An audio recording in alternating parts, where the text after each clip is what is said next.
Bonjour, je me présente, je m'appelle Mélina Alphonse, je suis chargée de cours au Cégep, pardon, Marie-Victorin, dans le programme d'éducation à l'enfance, en technique d'éducation à l'enfance. Puis, l'outil que j'ai choisi d'utiliser, c'est un outil que j'utilise peu, puis je sais que beaucoup de mes collègues aussi en parlaient, que c'était très agréable, et puis pour ce cours-ci, j'ai décidé de vous parler un peu, vous pouvez voir un peu en arrière de mon écran, c'est Woodlab. Et que je vais vous montrer un peu ce que j'ai découvert euh, à travers le temps en naviguant un peu sur l'outil de recherche. Euh, pour commencer, pour avoir accès à Wootlab, je me connecte sur Copilot, Microsoft Copilot. Puis ensuite de ça, je vais dans la section se marquer autres applications. Ensuite de ça, je m'assure parce que auparavant, je savais pas que le Cégep nous l'offrait. On avait une version gratuite pour les enseignants. Je vais dans la section, je sais pas si vous voyez ici mon curseur ou ma souris ici, c'est marqué Wootlab MV pour le Cégep Marie-Victorin. Puis ensuite de ça, ce qui se produit, ça m'emmène à cette page-là. Comment ça fonctionne? Donc là, il y a beaucoup de possibilités. De façon générale, c'est un outil qui permet de rendre les cours magistraux un peu plus dynamiques, puis garder les étudiants un peu plus attentifs, éveillés à nos cours durant la matière. Alors, ici, si j'applique ici, vous aurez vu, on aurait apparu ici, vu que j'avais déjà quelques événements, puis j'en ai fait d'autres aussi à titre de test. Euh, Ici, dans le côté gauche, on voit qu'on peut agrandir, on a le petit espace où c'est marqué Wootlab. Je sais pas si ça apparaît de ma caméra. Euh, Puis ensuite, ça a une fonction, ce qu'on peut agrandir. On peut aussi choisir, là où ce que je suis actuellement, je suis dans la section Mes événements. Puis ensuite de ça, ce que vous voyez aussi en haut, vous avez des modèles publics. Il y a aussi une section où ce que entre collègues, on partage aussi certains modèles ou certaines présentations qui sont publiques, euh, qui sont un peu la propriété du Cégep. Puis un peu plus bas à gauche, il y a la fonction où ce qu'on peut choisir la langue. Ben moi, c'est en français. Mais si je clique dessus, vous voyez, vous avez plusieurs options, que ce soit l'allemand, l'anglais, l'espagnol, le français, bien sûr, l'italien, ou ainsi de suite. Puis ensuite de ça, vu que je suis connectée à mon compte du Cégep, on voit mon nom qui apparaît ici en dessous. Alors ça, c'est pour la partie euh, de gauche. Là, je vais aller dans la partie qui pourrait être un peu plus intéressante, qu'il s'agit de créer un événement. Alors, Wootlab, avec Wootlab, il y a plusieurs possibilités euh, de créer des questions. Alors, si j'y vais en cliquant ici, je sais pas si j'ai cliqué.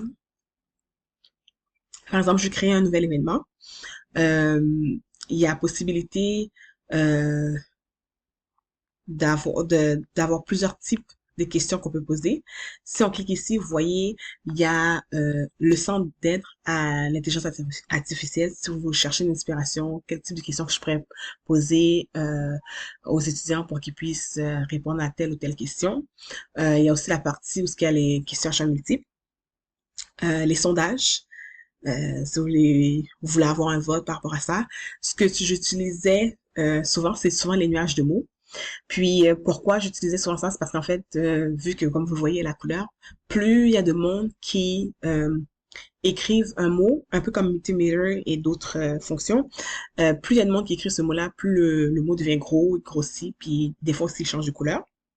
Fait que si on va un peu plus bas aussi, il y a la possibilité d'avoir des questions ouvertes, où ce qu'on insère nos questions, nos réponses par rapport à nos questions, des classements. Il y a même une partie aussi où ce qu'on peut insérer, faire des questions d'association d'images.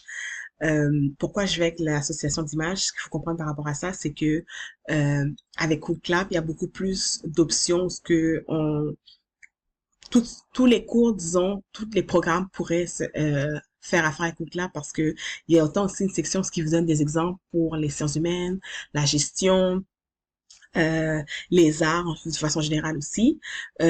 Oui, on parle du côté collégial, mais j'ai déjà aussi eu à utiliser mon compte CodeClap au niveau du secondaire. Donc là, je vais arrêter de parler un peu trop, puis je vais vous montrer par exemple un exemple des questions que je pourrais poser ici. Si je choisis cette sélection-là, puis je pose une question, euh, je sais pas, par rapport à, je sais pas, un cours, combien de principes éducatif existe-t-il? Là, j'écris ma question ici. Puis là, j'offre les choix. Je mets 5, euh, 10. Puis là, si je veux rajouter un autre, je peux mettre une autre option. Puis je mets 7, par exemple. Puis, très important avec Outlab aussi, si vous ne voulez pas perdre ce que vous avez fait, vous vous assurez d'enregistrer pour ne pas perdre. Puis aussi, c'est important aussi, comme vous avez vu, je voulais aller vite, euh, j'ai oublié de donner, d'identifier c'était quoi la bonne réponse. Ce que Outlab m'a dit, il n'y a pas de réponse correcte. Fait qu'ici, je signifie qu'ici qu'il y en a 5, euh, il y a 5 principes par rapport, c'est la réponse à ma question. Une fois que ça c'est fait, euh, j'écris ma question. Si jamais vous avez aussi un compte, dépendamment du cégep, comment vous vous connectez. Moi, je sais que je dois me connecter par l'entremise de Omnivox. Il y a possibilité aussi d'importer des questions que vous avez peut-être déjà créées, que ce soit à partir de que Woodclap vous propose, ou Flash si vous avez un compte Woodflash, ou si vous avez rédigé des questions depuis Excel ou depuis Brightspace. Donc, il y a possibilité de faire ça, puis aussi la possibilité aussi de télécharger des exercices ou des documents que vous avez créés via l'entremise de Moodle. Alors, comment ça fonctionne? Très simplement, lorsque vous avez terminé de créer vos questions par rapport à un cours ou peu importe le sujet, ce qui est important à savoir, c'est que les étudiants ont 3 manières dont ils peuvent se connecter. OK? Que ce soit en personne ou à distance, ils ont 3 façons de se connecter. La première, que vous voyez ici, ceux qui sont un peu plus techno, quoi que ce soit, ils vont aller sur leur téléphone, ils vont prendre une photo du code barre, puis ils vont se connecter à partir de celui-ci. Ou encore, les étudiants peuvent aller sur woodclap.com, puis ils rentrent le code d'événement qui serait de rentrer les lettres. Souvent, la question qui peut être posée par les étudiants, c'est est-ce qu'on est obligé d'écrire les lettres en lettres majuscules pour pouvoir y accéder? Je l'ai testé, pas nécessairement. On peut rentrer les lettres en minuscules, puis ça fonctionne en tant que toutes les lettres soient présentes. Il y a aussi la possibilité de, ici, qui est un peu plus basse, rentrer par SMS, dans le sens que ce qui est important aussi, puis des fois les gens, si vous avez des étudiants qui sont comme moi, qui veulent des fois aller un peu plus vite, ils vont avoir tendance à juste écrire le code ici, mais c'est de leur rappeler qu'il faut d'abord entrer le numéro de téléphone, comme si on est en train d'envoyer un message à une personne. Fait qu'on rentre le numéro de téléphone et on entre à commercial, très important, avec le code qui était inséré ici.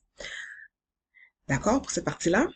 Puis, habituellement, lorsqu'ils ont rentré le code, ils ont accès et ils peuvent participer à votre activité et répondre aux questions. Une fois que les étudiants ou l'étudiant aura répondu à la question, ben automatiquement, vous verrez la réponse s'afficher. Si moi, par exemple, je décide de répondre à la question, puis je rentre euh, sur mon téléphone les lettres qui s'affichent à l'écran, O, Y, B, Q, H, E, c'est-à-dire que je me connecte ici. Normalement, on devrait voir en dessous une participante qui arrive. Je sais pas si on me voit arriver. Ah, je suis là. Et là, je vais rentrer la réponse que je crois que la bonne réponse pour la question. Puis au moment où je rentre la réponse, euh, les autres participants ne savent pas nécessairement que c'est moi qui l'ai rentré la réponse, mais tout le monde le voit. Puis ce que j'ai oublié de mentionner tantôt, c'est que Bootclub est fait de façon anonyme, qui fait en sorte que les étudiants qui peuvent être plus gênés ou plus timides, qui n'osent pas répondre en public, ils écrivent de façon anonyme par rapport à ça. Alors, une fois ça c'est terminé, la question a été répondue, c'est bon. Il y a aussi possibilité avec Bootclub. Ici, j'ai pas mis de titre à un événement, mais c'est possible de le modifier. Si par exemple, je donne un cours de santé et sécurité, ben, je peux écrire santé et sécurité.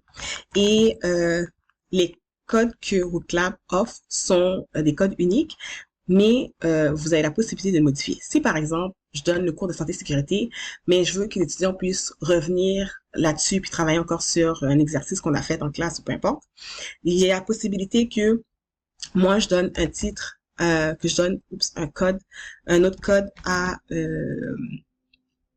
ce cours. Bon, ce code-là, j'ai déjà pris. Fait que je vais prendre un autre que j'ai pas encore pris. Mais sinon, prendre un qui n'est pas déjà pris.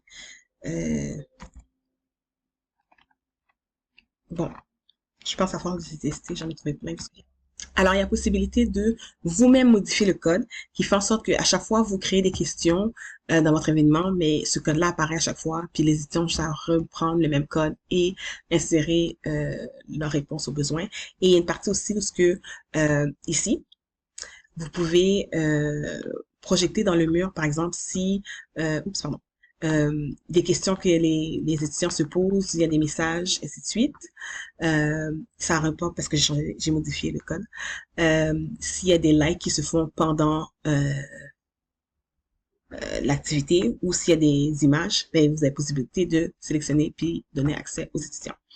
Ensuite de ça, si vous avez par exemple des questions déjà prêtes ou que vous voulez permettre aux étudiants de travailler encore plus sur des documents, mais à leur rythme, il y a possibilité d'ajouter d'autres questions ici ou de déposer d'autres documents pour les permettre de travailler selon leur rythme et ceci se fait de façon individuelle.